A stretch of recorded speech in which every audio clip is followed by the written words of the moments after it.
So the name is Phoebe, and I'm Director of Legal Services at BarefootLaw. And today we are discussing everything cyber laws. So we had thought that it's normally not sufficient to just discuss something. It's always more helpful if we have practical experience of it. So we came up with a few case studies that we figured we could get into groups and discuss. The way things are, I think we'll just have two groups. We don't need to have three groups, we'll have two groups. And essentially each group will be joined by one of the lawyers from BarefootLaw just to guide the discussion. And we shall discuss certain case scenarios of an organization. This will be all fictitious organizations that are based in Kampala, which are doing certain work, and they have certain requirements of them in collecting data.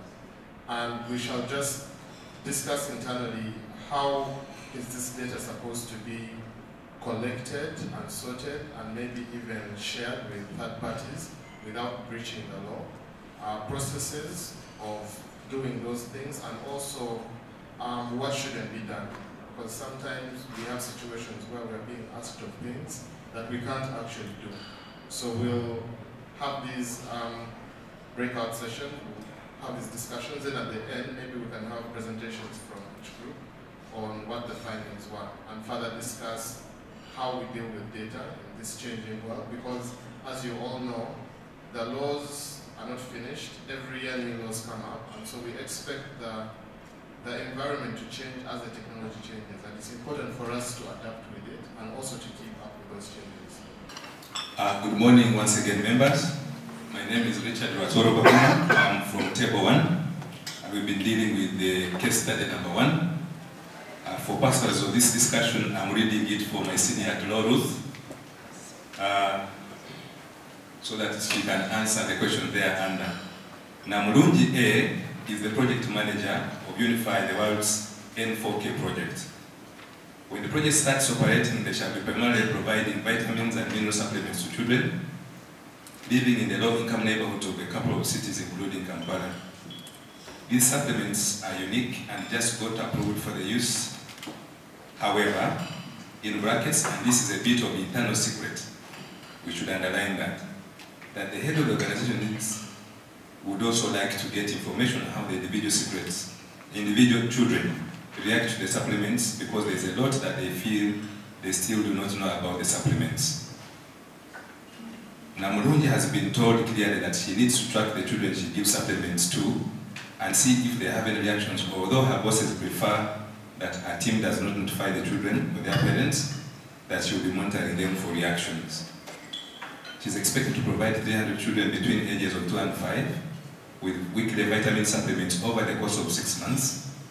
Her monitoring of them is to last 1 year. She's under strict instructions to ensure the children she provides with these supplements are provably at risk deficiencies in certain vitamins and minerals such as calcium, iron, zinc, and vitamins B12 and D. Namurungi is also required to monitor a minimum of 300 children who are at risk of deficiencies that a project will not be giving supplements for the period of 1 year. That's the other group of children that are not under the study. Using your knowledge of the data protection and privacy laws, what are the things Namurungi should do to ensure her and her team are operating lawfully? How would you advise her to proceed? End of the case study. My name is Ruth Abe from Evidence and Methods Lab. From the case study, we have different actors. We have data subjects, collectors, and processors, and shall be guided by the Data Protection and Privacy Act 2018. So from the scenario here, we see the subjects are children upon whom these vitamin and mineral subjects are going to be administered. And so, in interacting with these children, you should know these children have rights. Yeah. So, number one, you should get informed consent from the parent before she gives out any of these supplements she's supposed to give. Number one, it should be open whenever she's asked whether she has prior information. And from the scenario we have here, this project is supposed to run a period of 1 year. So the chances are mainly that she'll keep on interacting with the same people. So for every interaction, she should be able to give this information, whether or not she has prior information about the children. Yeah, so another thing that we also discussed is the part of safety. As he's collecting this data, data protection also involves data safety. The equipment, the gadgets that he's using to make sure that he collects, and then the storage part of it in terms of computers and laptops, the particular center that maybe it could be an office. Kazung also has to make sure that the information that is stored in whatever place, it is safe. There are certain circumstances whereby you find that the situations where a place can get to be robbed. First and foremost, we have two people here. We have Babalukans, who are our data subjects, and then we have Coco, who is going to be our data controller. So, the thing is, should Coco go ahead to collect the data that is being collected from these Babalukans? Now, the Babalukans have a habit of growing the hair till it is very long. So, and people are attacking them, cutting off their hair, which is being sold on the Ugandan market to make money out of that. So, first and foremost, we're going to look at the Babalukans. When Coco is going to collect their hair, what type of information should she collect from the Babalukans? You have to look at the data protection law, which is going to tell you, define for you data, which says data is information which is related to someone, the information of which someone can be identified from. Now, as Coco, what do you do?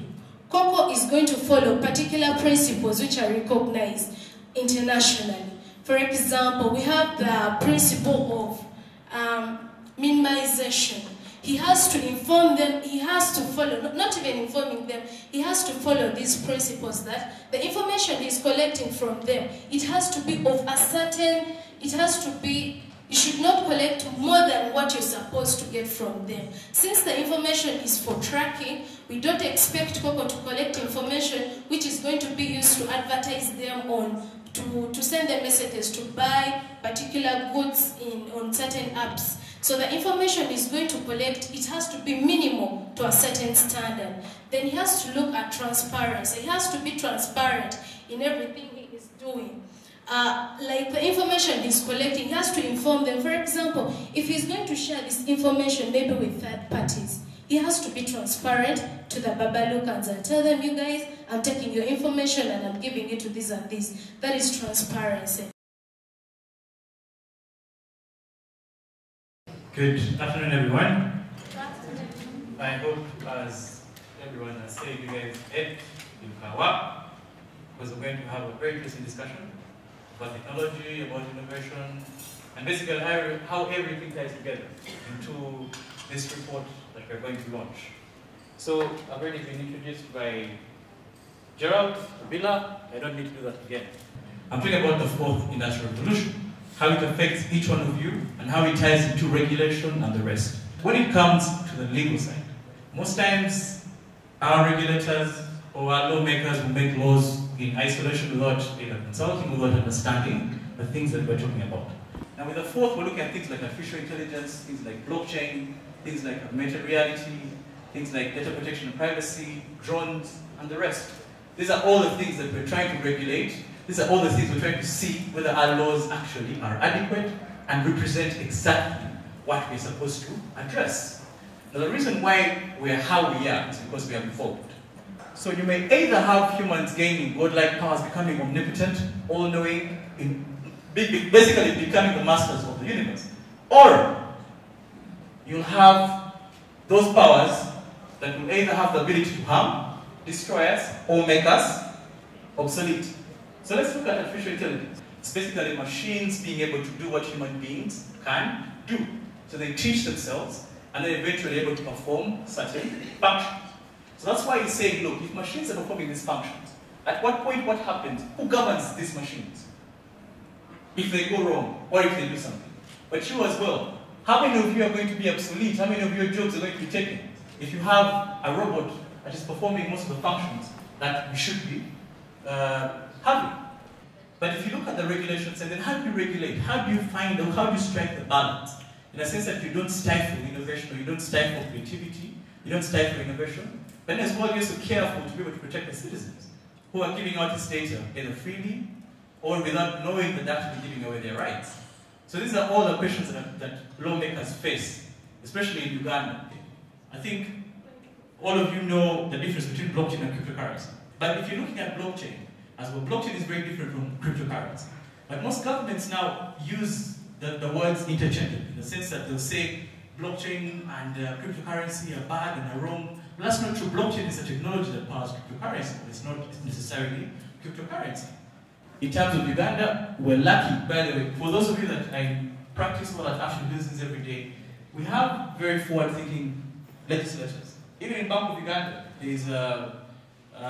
they're now accepting or giving out no objections to companies or entities that are working with blockchain and other such technologies. But because they decide to listen to these engagements and to actually not want to stay behind, how do we work together to make sure that we make the world better?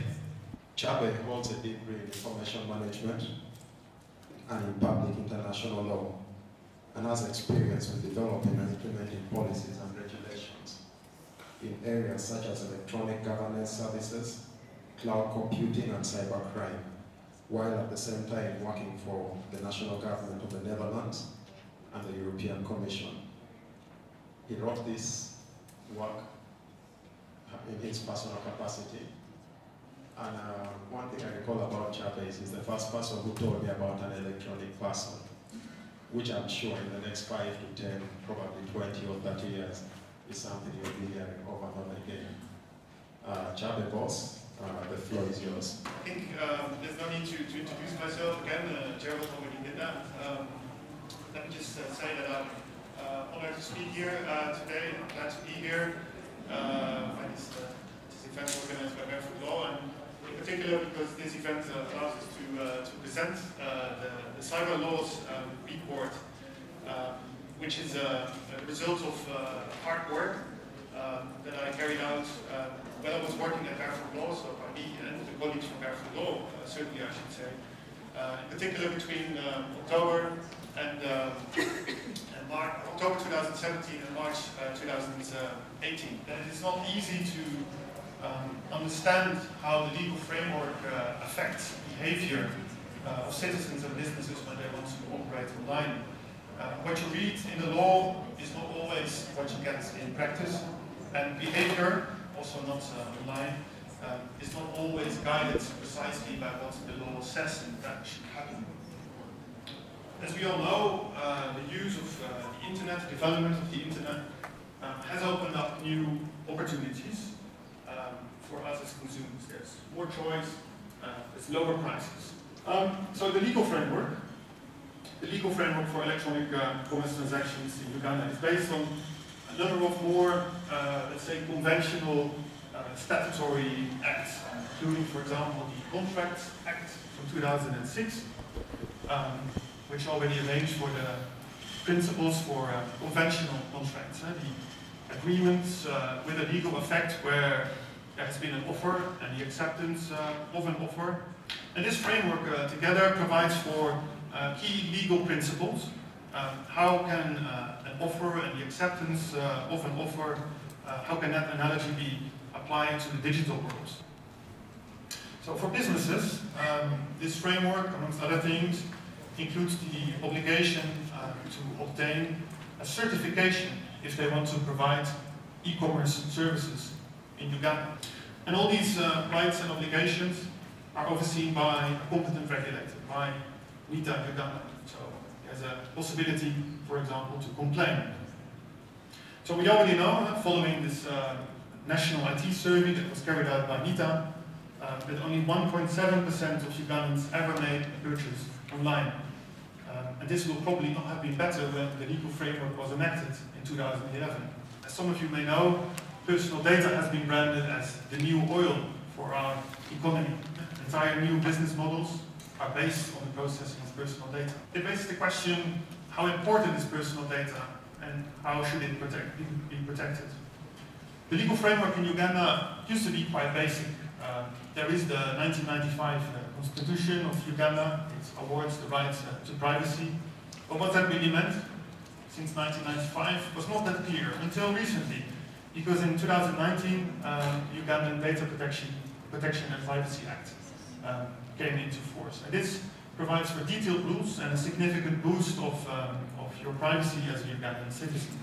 One of the principles is that processing can only take place when an individual whose person it relates to has given its consent, or when there is an important public need for it to be processed. When they have the law that indicates it, or when the police needs it to fight crime.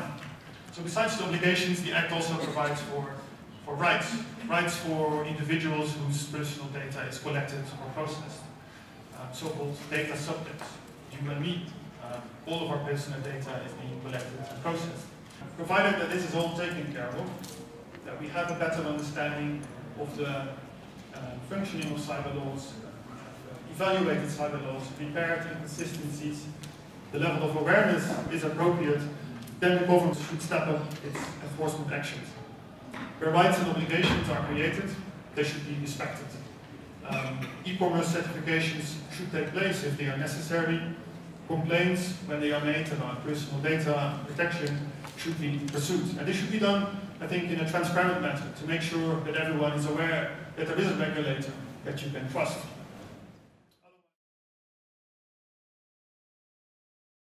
I think the report does lay a fair foundation of the cyber laws in Uganda. Of course, given the period of time, a lot of water has passed under the bridge, but in a positive manner, because there's a lot of improvements that have happened between then and now, which we can note. For a country like Uganda, of course, we cannot say that we're in the first world, we are clearly not there. So you find that the level of e-transactions will probably be, to a good extent, if you look at transactions like mobile money, you know, there's a bit of growth there. But when you talk about e-commerce, I think we're at a place where we still need to grow. So I think the most important thing is that the framework exists in the laws. The laws are technology neutral. And to the extent that if you have your phone, if you look at the Electronic Transactions Act, it defines what a computer is. And your phone is a computer. That means you can transact on it and do anything on it. We are really enabled. So I think I'll leave it there for now and give the opportunity. I think for us at Policy, sort of how we approach the work that we do is really thinking about how to generate feedback loops around policies that are enacted and written and put into law here in Uganda, and then also creating feedback loops around the policy gaps. So where there are spaces and places where things are not regulated, where perhaps regulation could be of benefit to the people and the citizens here in Uganda. And so I think that this particular framework addresses both ends. I think it addresses the current policies, obviously, that are in place and how they can be impactful to either generate innovation or business or to prop up certain institutions. But then I think it also does the same on the other side of addressing what still some of the gaps are and where we can still make improvements in terms of regulation that can really foster critical technological development here in Uganda. I think, like you mentioned, coming from the Hague Institute for Innovation of Law, what we do is support startups that either prevent or resolve justice problems. For someone who comes from the background of being on the ground with these startups, who in most cases are still early stage, the moment you mention cyber laws, this is not something that they're always familiar with. So what happens is cyber laws end up becoming a pitfall for these startups versus something that can be used to empower them. What we're seeing a lot of is startups that are using innovation that are digitized but they're not aware that there are laws in places where this is concerned. So I think that having policies in place, having these laws in place, and having such discussions are very necessary for the ecosystem, which is beginning to expand at a great rate. And so at the same time, it's very important that as startups we catch up and that we are able to take these laws seriously and enact them in our daily operations. Well, now more than ever, the internet is providing so many opportunities, especially for African countries. And what we're finding is there's a real sense of mistrust in terms of payments and what projects you can take on, in terms of what data is accessible. Countries like the Philippines have identified this sector as one of the 10 key development areas here. And you know, they've created custom laws for these guys. You know, they're simplified import and export tax laws for data practices. So the Philippines is growing now. It's the 39th largest economy in the world, and BPO is a key sector there. Yeah. So what I've been looking for in Uganda is to create customized laws that will create an enabling environment for BPO and generally online-driven businesses. Yeah. So just to give you a small example, there are projects you can't take on because there's a real worry of government government intervention, accessing certain types of data. And they're going to go to the Philippines, they're going to go to India. You will take on basic things like machine learning. So with machine learning, you're just processing data sets. They're going to go back to programmers who will create AI out of that. Some are already doing this massively in Kenya and some other countries. But in a country like Uganda, there was one particular project I remember where it involved weapons. Yeah. So this was going to be airport identification of weapons, and we're supposed to create data sets for that. But we hit a snag when we got to privacy laws, because their real concern was African governments. Yeah. So I mean, we're doing work. There's a lot of work. There's so much opportunity, but there's a real limit to what you can do. Okay. So what I'd be looking forward to in maybe 5 years is developing this sector in terms of real regulation out there. Take PayPal, for instance. You can't currently receive money as a Ugandan card holder on PayPal. You have to go through hoops just to get payments into this country. People in this sector know. People used to go through Pioneer, lots of other apps and so on. Sometimes you have to use a different address, maybe with a friend in the US. But it's a real mistrust. I remember when I first raised it to PayPal, because they always give you a chance to raise your voice and give suggestions, and they really brushed it off like this was something they would think of in 1,000 years. It wasn't something on the table. So we're looking at that framework. How do you invite these people? The Philippines has made itself a destination for this kind of work. Apart from the 92% literacy rate, all these guys have the American culture. But apart from that, they've created specific regulation geared towards internet-enabled business. And that's the kind of thing we need in this country. I think I want first to shed outside the colored region.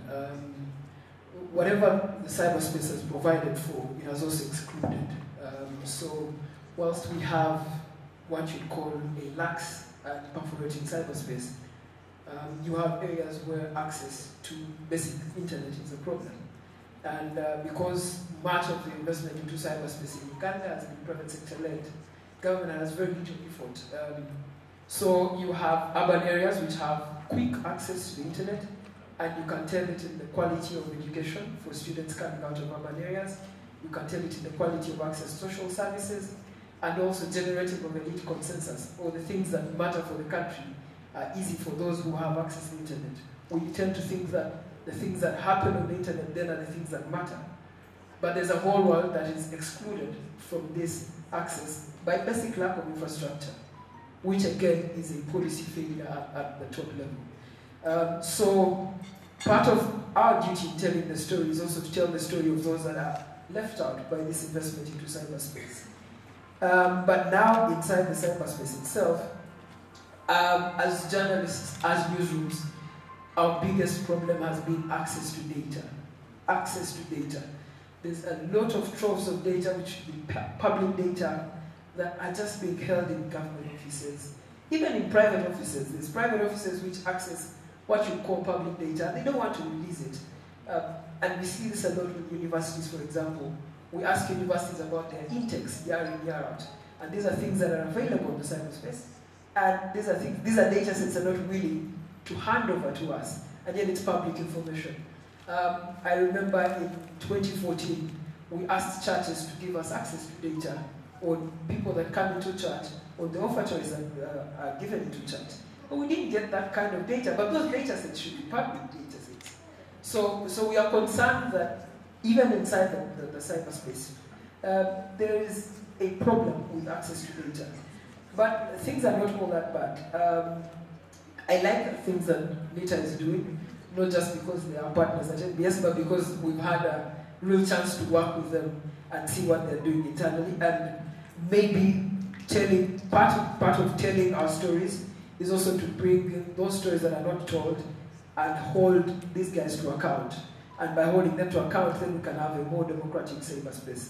But at the moment, there is an existing cyberspace. It's for the wealthy, it's for the elite, and it generates an elite consensus that then sidelines a lot of debates that should be happening.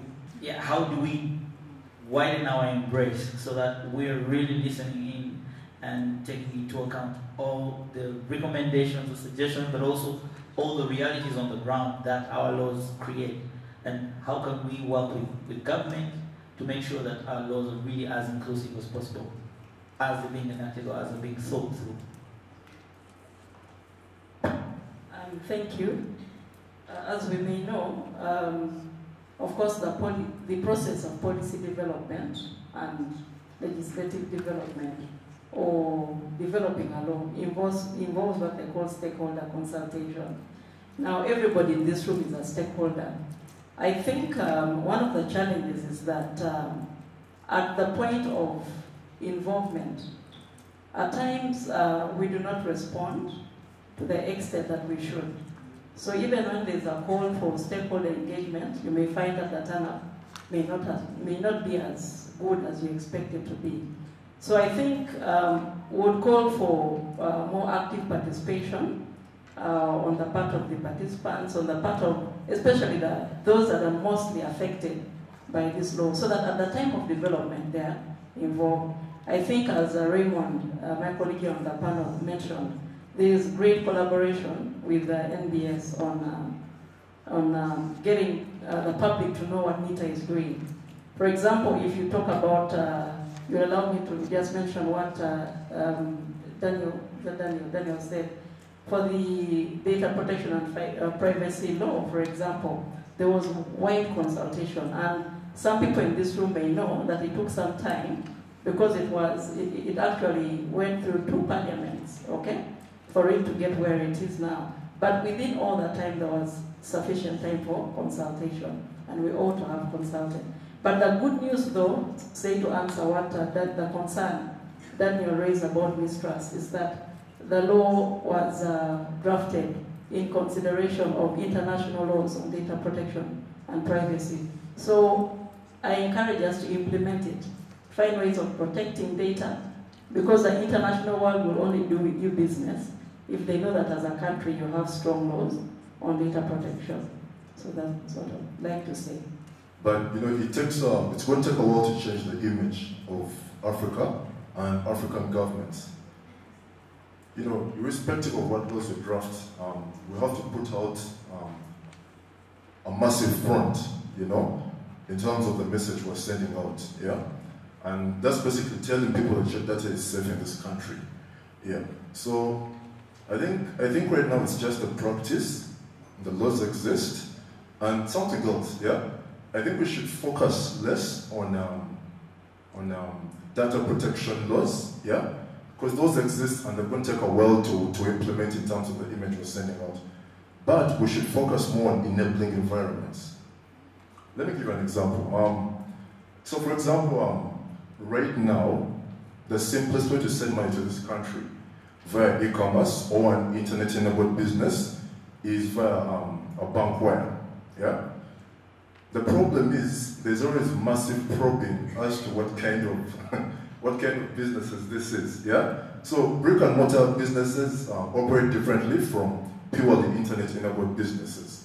So sometimes explaining those differences now results into the question of privacy. You know, you have to get into what you do, and I think there should be, like I said with the Philippines, yeah, customized laws for this sector.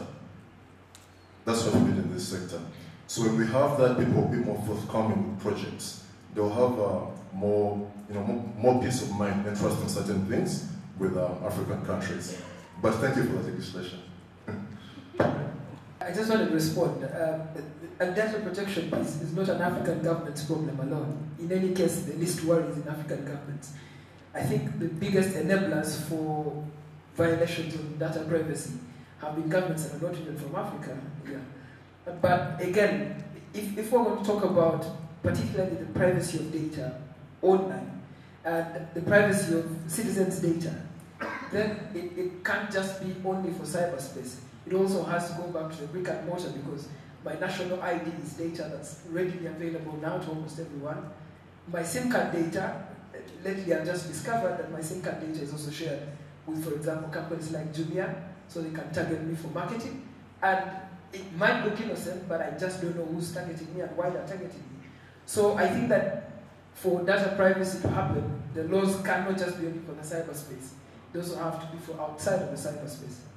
So how do we make, as Raymond rightly puts it, how do we make this protection go just beyond just the kind of data that is online? And as a policymaker, yes, for example, the mandate of NITA is around things to do around IT, but how do we step back each time and make sure that these frameworks truly speak to all the other spaces, so we're not just protecting people online, but when we say data protection, we mean actually when you go and register at a primary school somewhere, that information is safe or is protected.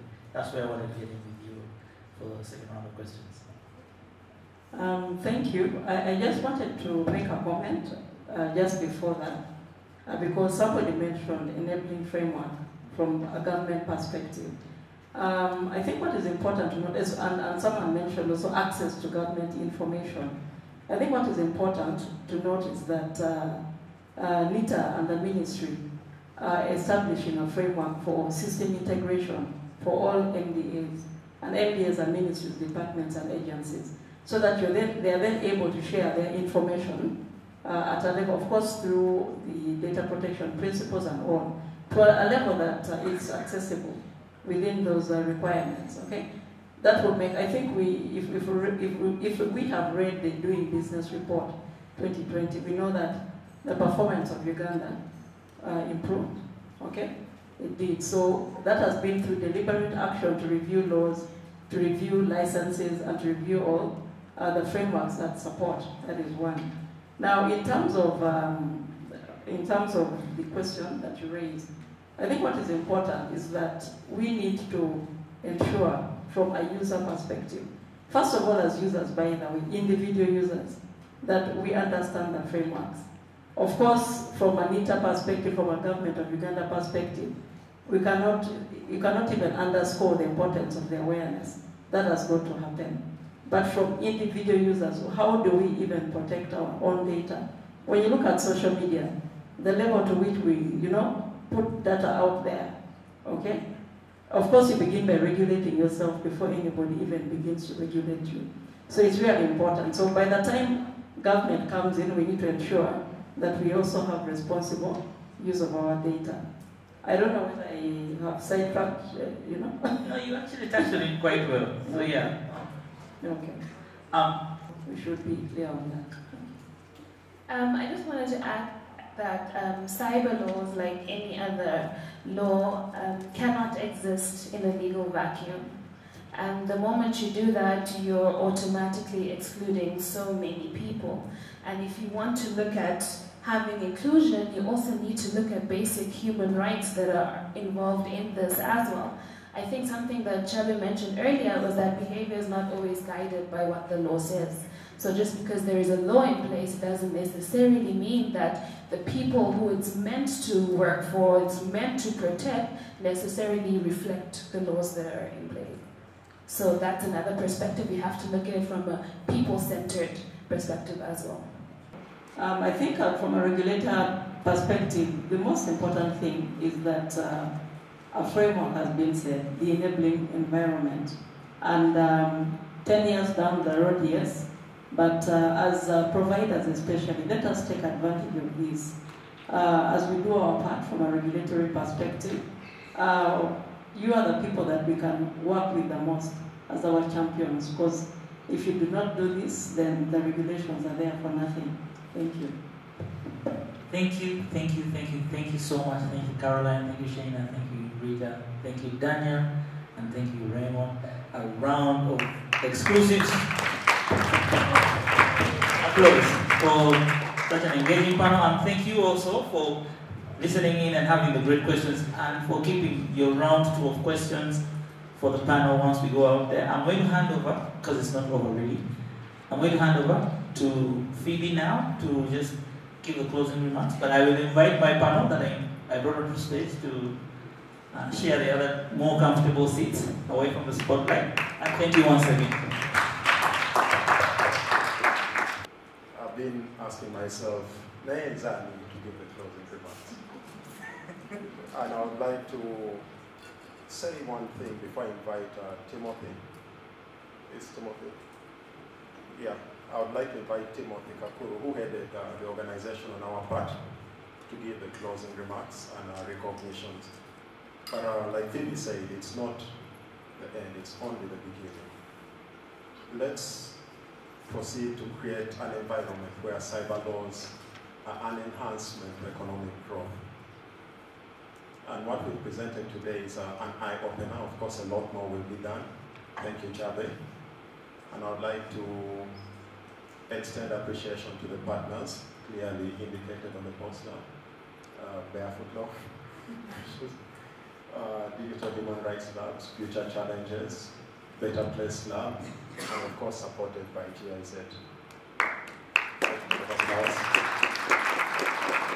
I think we've had a really beneficial experience. This has been the first of its kind for BarefootLaw, publishing something. But I think it's not the end, because as we've seen like the entire day, there's a lot more dialogue needed in this space. And in terms of getting the law demystified to the public and getting us also involved in the discussion of what laws and regulations are created. So I think the panelists, because they really broke that down, they concluded that discussion for us very well. Thanks a lot, Chabe, for doing this research, for taking half a year off of your life to come and do this. It was really great. Thanks to the panelists as well for being really flexible with the arrangements, and thank you all for making it. Apologies where there were some errors. The next one we have will be even better. Yeah. So also thanks to the partners, Future Challenges, betterplace Lab, GIZ, for arranging this. We do recognize our partners who have also come, like Edgar from Yellow. I think today was like your day off. So, oh, well, thanks a lot for coming and making it. Thanks to the leader of opposition as well. You didn't give up, even with all this traffic. So it was really good because you came after the program was supposed to have ended, but you still had faith. So thank you for having faith in us and supporting us in our activities. To Nita as well, we thank you for being part of this. We really do intend on working more with you, because we appreciate that it's not sufficient to try to make a better country if we're not working with government. So we really do need to work with the authorities, with the legislators, and also with the regulators. So we look forward to more collaborations with you and to doing more work of this sort that can help push our country forward to better places.